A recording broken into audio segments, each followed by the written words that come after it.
নমস্কার বন্ধুরা, PPD easy cooking এ আপনাদের সকলকে স্বাগত। আজকে একটা স্বাস্থ্যকর ব্রেকফাস্ট বা স্ন্যাক্সের রেসিপি নিয়ে চলে এলাম। আমার আজকের recipe sweet potato mini cake বা মিষ্টি আলুর মিনি কেক।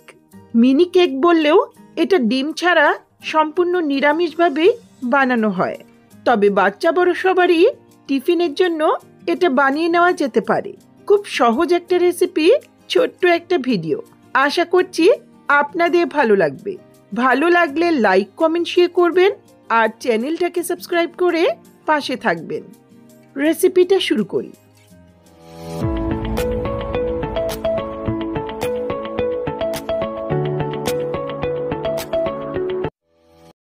এখানে কিছু মিষ্টি আলু ভালো করে ধুয়ে অর্ধেক করে কেটে নিয়েছি। এগুলোকে সেদ্ধ করে নিতে হবে। আমি এগুলো খোসা সমেত সেদ্ধ করব। এখন একটা প্রেসার কুকার নিয়েছি, এতে হাফ কাপ মতো জল দিচ্ছি। খুব বেশি জল দেওয়ার প্রয়োজন নেই।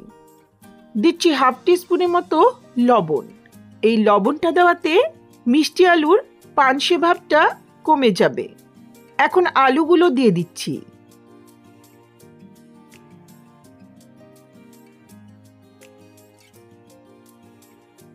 প্রেসার কুকারের ঢাকনিটি আটকে মিডিয়াম ফ্লেমে 2-3টে মতো সিটি দিয়ে নেব।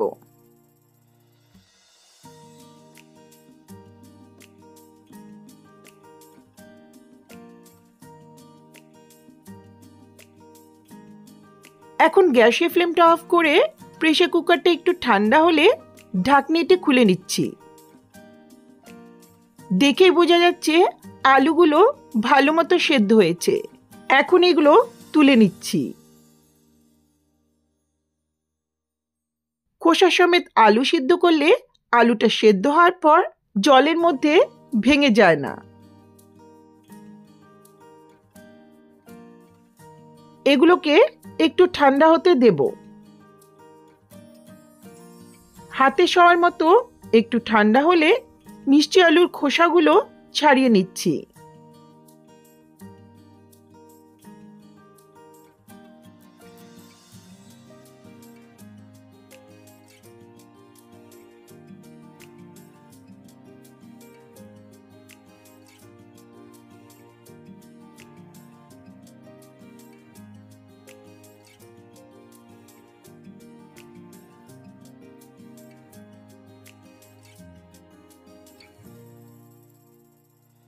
সবগুলো খোসা ছাড়িয়ে নিয়েছি। এই খোসাগুলো ফেলে দিয়ে আলুটাকে একটা ম্যাশার দিয়ে ম্যাশ করে নিচ্ছি। চাইলে গ্রেটারে গ্রেট করে নিতে পারেন অথবা হাত দিয়েই খুব ভালো করে মেখে নিতে পারেন।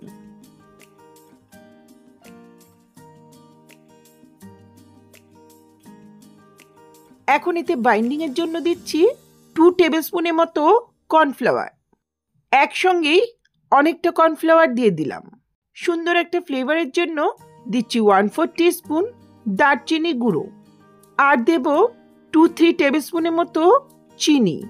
চিনির পরিবর্তে গুড়ের পাউডার ব্যবহার করতে পারেন। মিষ্টিটা অবশ্য নিজেদের পছন্দ মতো কম বেশি করতে পারেন। এখন এটা খুব ভালো করে হাত দিয়ে মেখে নেব। 3-4 টেবিলস্পুনের বেশি কর্নফ্লাওয়ার দেওয়া যাবে না। বেশি কর্নফ্লাওয়ার দিলে এগুলো ভাজার পর শক্ত হয়ে যেতে পারে। এর স্বাদটা আরও বেশি বাড়ানোর জন্য এতে 3-4 টেবিলস্পুনের মতো গুঁড়ো দুধ মিশিয়ে নেওয়া যেতে পারে।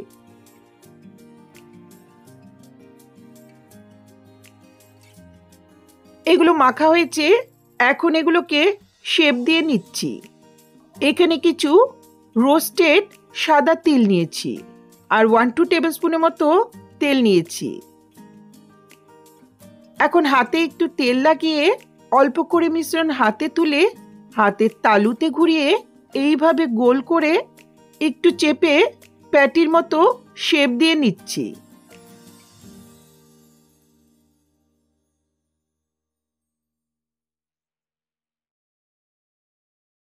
এখন এর উপর অল্প করে রোস্টেড সাদা তিল লাগিয়ে দিচ্ছি। তিলটা দিলে দেখতে ভালো হয়, খেতেও ভালো লাগে। তবে তিলের পরিবর্তে বাদাম কুচিও ব্যবহার করা যেতে পারে। চাইলে পুরো মিশ্রণটাতে অল্প একটু রোস্টেড তিল মিশিয়ে নিতে পারেন। আমি এর দুপাশেই অল্প করে তিল লাগিয়ে নিলাম। একটা তৈরি হয়ে গেল, আরও একটা তৈরি করে দেখিয়ে দিচ্ছি। অল্প করে মিশ্রণ হাতে তুলে গোল করে হাতের তালুতে চেপে প্যাটির শেপ দিয়ে নেব।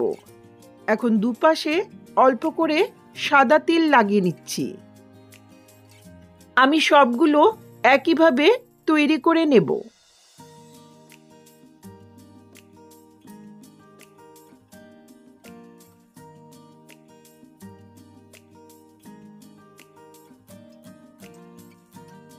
পুরো মিশ্রণটা দিয়ে 6টা মতো রেডি করে নিয়েছি। এখন এগুলো ভেজে নেব। গ্যাসে একটা বড় তাওয়া বসিয়ে নিয়েছি। এখন এতে 2 টেবিল স্পুনের মতো সাদা তেল গরম করে নিচ্ছি। তেলটাকে ভালো মতো প্যানের মধ্যে ছড়িয়ে দিচ্ছি। চাইলে ঘি বা বাটারেও কেকগুলো ভাজা যাবে। আপনারা চাইলে ফ্রাইং প্যানেও এগুলো ভাজতে পারেন। তেল ভালো করে গরম হলে গ্যাসের ফ্লেমটা লোতে রেখে এখন মিনি কেকগুলো দিয়ে দিচ্ছি।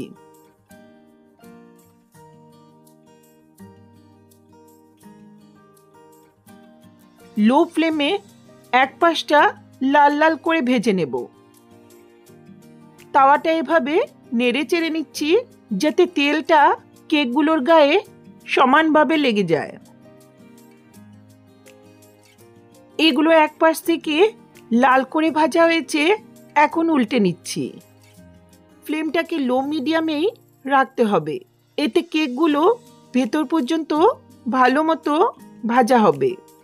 সবগুলো উল্টে নেওয়া হলে আবারও কিছুক্ষণ লো ফ্লেমে ভেজে নেব, যতক্ষণ না অপর পাশটাও লাল হয়ে যাচ্ছে।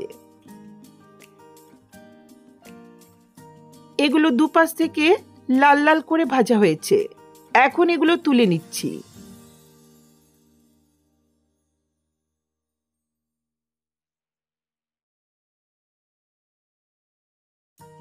তৈরি হয়ে গেল দারুণ স্বাদের সুইট পটেটো মিনি কেক।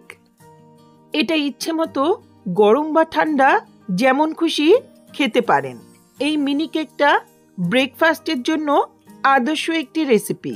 তবে বাচ্চা বড় সবারই টিফিনের জন্য এমনকি স্ন্যাক্স হিসেবেও এটা সার্ভ করা যেতে পারে। কেমন লাগলো আজকের এই স্বাস্থ্যকর সুইট পটেটো মিনি কেকের রেসিপি? ভালো লাগলে অবশ্যই লাইক, কমেন্ট, শেয়ার করবেন। চ্যানেলটাকে সাবস্ক্রাইব করে পাশে থাকা বেল আইকনটা অবশ্যই প্রেস করবেন, যাতে আমার ভিডিওর নোটিফিকেশনগুলি আপনাদের কাছে সহজেই পৌঁছে যায়। ধন্যবাদ।